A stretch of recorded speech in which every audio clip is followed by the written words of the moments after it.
সুপ্রিয় শিক্ষার্থী, আজকের আলোচনার বিষয় সৃজনশীল 2 নম্বর জুবিলি এন্টারপ্রাইজ 31 ডিসেম্বর 2025-এর অঙ্ক। আমাদের উদ্দীপকে যেটা দেওয়া আছে, মূলধন 1,50,000 টাকা। মূলধন হচ্ছে কি ক্রেডিট এন্ট্রি, যা মিলে মূলধন হচ্ছে ক্রেডিট, মাথায় রাখবে। আসবাবপত্র ও সাজসজ্জা স্থায়ী সম্পদ, মূলধন জাতীয় ব্যয়, এবং এটা হচ্ছে কি যা মিলে ডেবিট এন্ট্রি। প্রাপ্য বিল, এটা চলতি সম্পদ ডেবিট। প্রদেয় বিল চলতি দায় ক্রেডিট।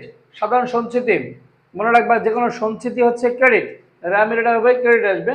নগদ তহবিল 1/1/2025, এটা রা মিলে আসবে না, মাথায় রাখবে। নগদ তহবিল প্রারম্ভিক, এটা কখনোই রা মিলে আসে না। এরপর হচ্ছে মজুত পণ্য 1/1, এটা রা মিলে আসবে, এটা ডেবিট।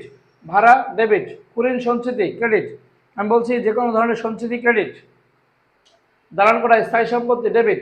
প্রাপ্য হিসাব ডেবিট, এটা চলতি সম্পদ। প্রদেয় হিসাব, এটা হচ্ছে ক্রেডিট, এটা হলো চলতি দায়, মনে রাখবে।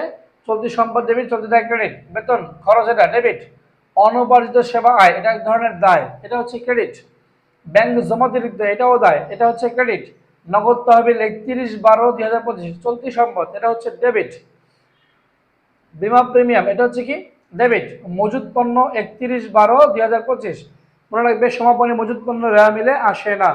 তাহলে আমরা দুইটা এন্ট্রি পেলাম, একটা হচ্ছে নগদ তহবিল 1/1 এবং সমাপনী মজুত পণ্য মানে মজুত পণ্য 31/12, এই দুইটা রেওয়া মিলে আসবে না। ক নম্বর কোশ্চেন, রেওয়া মিলে যে উদ্বৃত্তগুলো অন্তর্ভুক্ত হবে না তার মোট পরিমাণ নির্ণয়। তাহলে আমরা দুইটা পেলাম, এই দুইটা রেওয়া মিলে আসবে না। ক নম্বর। খ নম্বর বলছে উপযুক্ত উদ্বৃত্তগুলো দ্বারা জুবিলি এন্টারপ্রাইজের রেওয়া মিল প্রস্তুত করো। আমরা এই উদ্বৃত্তগুলো দিয়ে রেওয়া মিল তৈরি করব। গ নম্বর বলেছে জুবিলি এন্টারপ্রাইজের মূলধন জাতীয় ব্যয় ও মুনাফা জাতীয় ব্যয়ের পরিমাণ। মূলধন জাতীয় ব্যয় কি কি আছে এখানে? আমাদের এই যে আসবাবপত্র সাজসজ্জা, এটা মূলধন জাতীয় ব্যয়। দালান কোঠা, এটা মূলধন জাতীয় ব্যয়। আর কোনো মূলধন জাতীয় ব্যয় দেওয়া নেই। এবং হচ্ছে মুনাফা জাতীয় ব্যয়ের পরিমাণ। এর আগের ভিডিওতে আমরা যে মুনাফা জাতীয় ব্যয় করেছিলাম যে সিস্টেমে, ওই একই সিস্টেমে করতে হবে। ওকে, আমরা কথা না বাড়িয়ে অঙ্ক শুরু করি। ক নম্বর কোশ্চেন, রেওয়া মিলে যে সকল দফা অন্তর্ভুক্ত হবে না তার মোট পরিমাণ। ওকে, আমরা এটা ঘর কর্ম ছোট করে বিবরণ 2 টাকার ঘর দেব। বিবরণ টাকা টাকা, তো এখানে কি লিখবো? নগদ তহবিল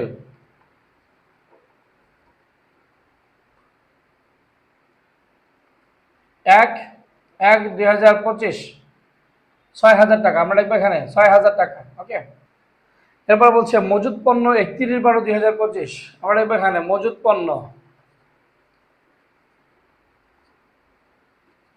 31/12/2025। এটা হচ্ছে রেওয়া মিলে আসবে না, কত টাকা? 35,000 টাকা। তাহলে কত আসবে? 41,000 টাকা। ওকে, ক্লোজ। মাথায় রাখবে সবসময়, খুব সহজ জিনিস। প্রারম্ভিক মজুত পণ্য রেওয়া মিলে আসে, কিন্তু সমাপনী মজুত পণ্য রেওয়া মিলে আসে না। আর এদিকে হচ্ছে নগদ তহবিল প্রারম্ভিক, ব্যাংক জমা প্রারম্ভিক, রেওয়া মিলে আসবে না। এই খুব সহজ জিনিসগুলো মনে রাখতে হবে। আমরা এখন খ নম্বর করবো। খ নম্বর বলেছে উপযুক্ত উদ্বৃত্তগুলো দ্বারা জুবিলি এন্টারপ্রাইজের রেওয়া মিল প্রস্তুত করো। আমরা লিখলাম খ নম্বর রেওয়া মিল। রেওয়া মিলের ঘর হচ্ছে 5টি। ক্রমিক নং, বিবরণ, খতিয়ান বিষয়, ডেবিট টাকা, ক্রেডিট টাকা।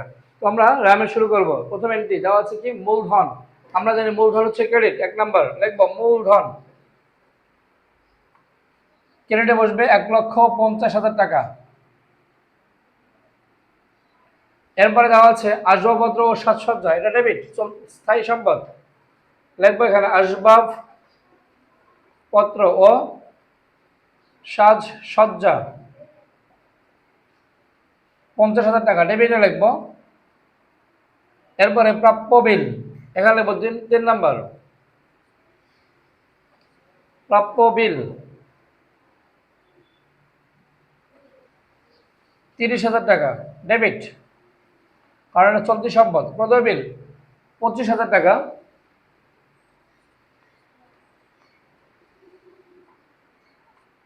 প্রদেয় বিল হচ্ছে 25,000 টাকা, এটা হচ্ছে ক্রেডিট। প্রদেয় বিল হলো চলতি দায়, মনে রাখবে। সাধারণ সঞ্চিতি 5,000 টাকা, এটা হচ্ছে ক্রেডিট।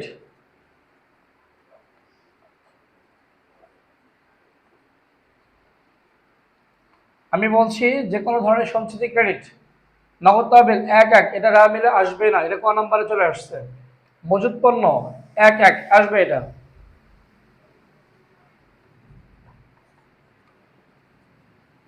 মনে রাখবে মজুদ পণ্য 1-1, এটা হচ্ছে এক ধরনের খরচ, এটা ডেবিট এন্ট্রি 40,000 টাকা। ওকে, এরপরে ভাড়া, এটা খরচ, ভাড়া হচ্ছে 5,000 টাকা, এটা খরচ ডেবিট।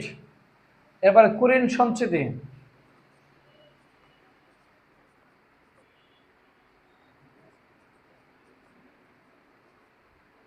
মনে রাখবে কুরিন সঞ্চিতি হচ্ছে ক্রেডিট, যে কোনো ধরনের সঞ্চিতি ক্রেডিট। এরপর আছে দালান কোঠা স্থায়ী সম্পদ 45,000 টাকা, এটা হলো ডেবিট।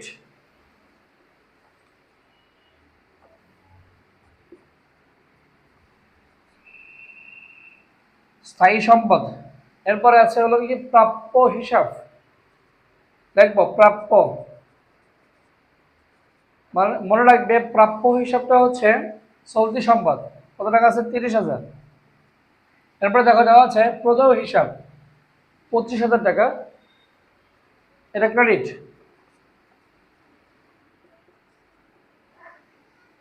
25,000 ক্রেডিট।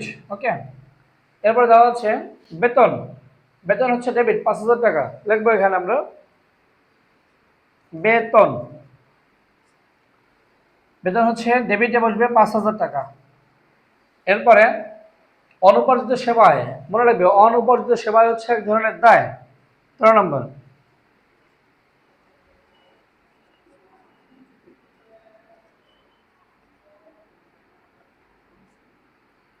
অনুপার্জিত সেবায় 3,000 টাকা, এটা ক্রেডিট, আমরা ক্রেডিটে লিখবো 3,000 টাকা।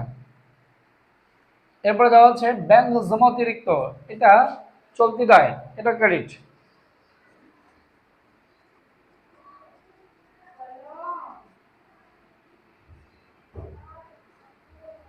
ব্যাংক জমা অতিরিক্ত 2,000 টাকা, এটা ক্রেডিট।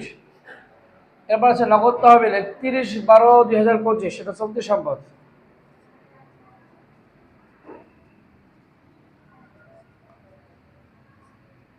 নগদ তহবিল 10,000 টাকা, ডেট দেওয়া আছে 31/12/2025, ডেট লিখবা, আমরা এখানে লিখবো 10,000 টাকা। এরপরে দেখো বিমা প্রিমিয়াম 8,000 টাকা, লিখবো আমরা এখানে বিমা প্রিমিয়াম।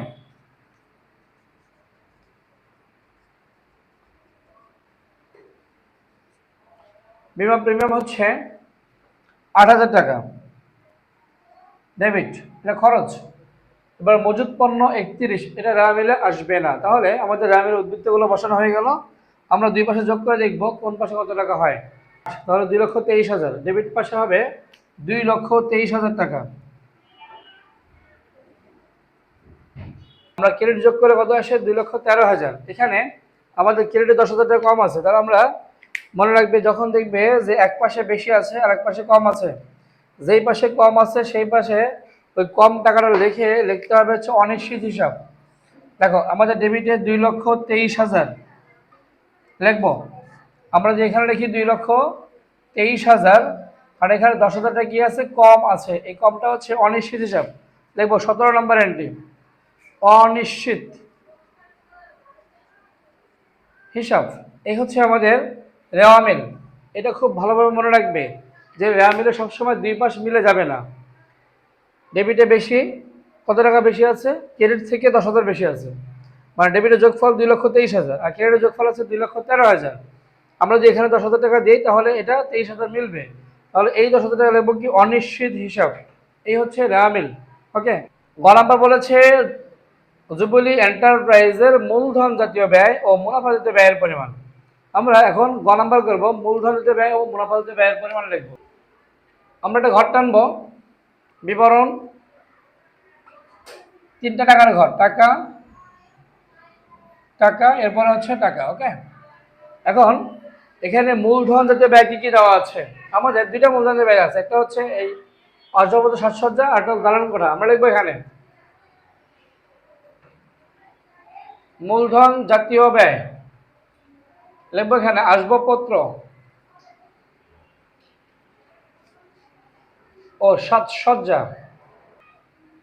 আসবাবপত্র ও সাজসজ্জা কত টাকা আছে? 50,000 টাকা। এরপর দেখো আচ্ছা দালান কোঠা, তাহলে দালান কোঠাটা আসবে এখানে, এটা স্থায়ী সম্পদ, মূলধন দেবে দালান কোঠা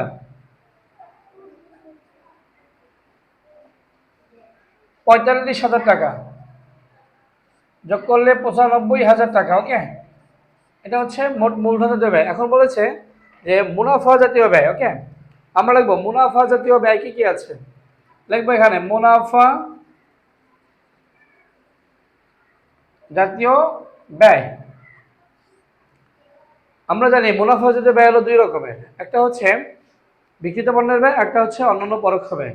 তো আমরা লিখবো প্রথমে বিক্রিত পণ্যের ব্যয়। এখানে লিখবো দেখো বিক্রিত পণ্যের ব্যয় প্রথমে হলো প্রারম্ভিক মজুত পণ্য, মজুত পণ্য 1/1/25 40,000 টাকা। আমরা লিখবো এখানে মজুত পণ্য 1/1/2025। ওকে, 40,000 টাকা। আমরা লিখবো এখানে 40,000 টাকা। এরপরে দেখবো ক্রয় আছে কিনা। আমাদের এখানে ক্রয় নামের কোনো এন্ট্রি দেওয়া নেই, তাহলে এই মজুত প্রারম্ভিক থেকে এই সমাপনী বাদ দিতে হবে। মজুত পণ্য 31/12। এটা খুব ভালোভাবে মনে রাখবে, যদি মজুত পণ্যের পরে ক্রয় বা ক্রয় সংক্রান্ত কোনো খরচ দেওয়া না থাকে তাহলে সরাসরি সমাপনী মজুত পণ্য মাইনাস হবে।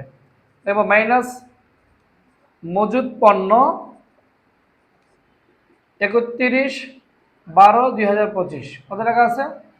35,000 টাকা। আমরা লিখবো এখানে 35,000 টাকা। ওকে, বাদ দিলে আসবে হলো 5,000 টাকা।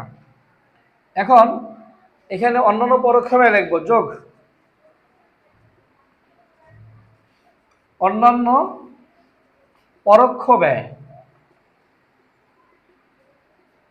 এখন দেখো অন্যান্য পরোক্ষ ব্যয় কি কি আছে, আমরা এখানে একদম শুরু থেকে দেখবো। এখানে আছে ভাড়া, ভাড়াটা লিখবো আমরা, ভাড়া কত টাকা আছে? 5,000 টাকা। আমরা লিখবো এখানে 5,000 টাকা। ওকে, এরপর আছে কুরিন সঞ্চিতি, এটা মাইনাস হবে, কুরিন থেকে বাদ যাবে। আমরা দেখবো এখানে কুরিনের কোনো এন্ট্রি দেওয়া আছে কিনা, কিন্তু কুরিনের এন্ট্রি দেওয়া নেই, তাহলে এটা কি করবো আমরা মাইনাস করে রাখবো। এখানে মাইনাস হচ্ছে কুরিন সঞ্চিতি,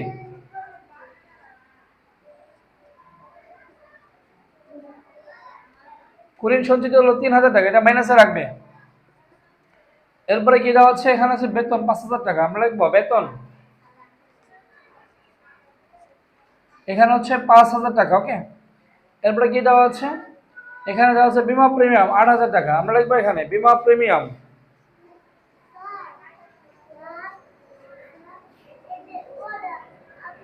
তাহলে বীমা প্রিমিয়াম কত টাকা আছে? এখানে বীমা প্রিমিয়াম হচ্ছে 8,000 টাকা। আমরা লিখবো এখানে 8,000 টাকা। ওকে, আর কোনো আমাদের এখানে অন্যান্য পরোক্ষ ব্যয় দেওয়া নেই, তাহলে আমরা যোগ করব এই 5 থেকে 3 বাদ দিলে 2,000 আর 5,000 কত? 7,000 আর হচ্ছে 8,000, মোট হলো 15,000। তাহলে এখানে বিক্রিত পণ্যের ব্যয় ছিল 5,000, অন্যান্য পরোক্ষ ব্যয় হচ্ছে 15,000, তাহলে মোট কত আসবে? এখানে আসবে হচ্ছে 20,000 টাকা। ওকে, এই হচ্ছে আমাদের আজকের রামিল। আজকের ভিডিও আমাদের এ পর্যন্তই। তোমরা অবশ্যই আমার ভিডিও নিয়মিত দেখবে, এবং যারা এখনও আমার চ্যানেলকে সাবস্ক্রাইব করোনি তোমাদের অনুরোধ করব তোমরা অবশ্যই আমার চ্যানেলকে সাবস্ক্রাইব করবে, এবং পরবর্তী ভিডিও পাওয়ার জন্য অবশ্যই বেল আইকনে ক্লিক করবে। আমার ভিডিওতে অবশ্যই লাইক, কমেন্ট এবং শেয়ার করবে। ভালো লাগলে অবশ্যই আমাকে কমেন্টে জানাবে, আর কোথাও বুঝতে অসুবিধা হলে সেটাও কমেন্টে জানাবে। Thank you.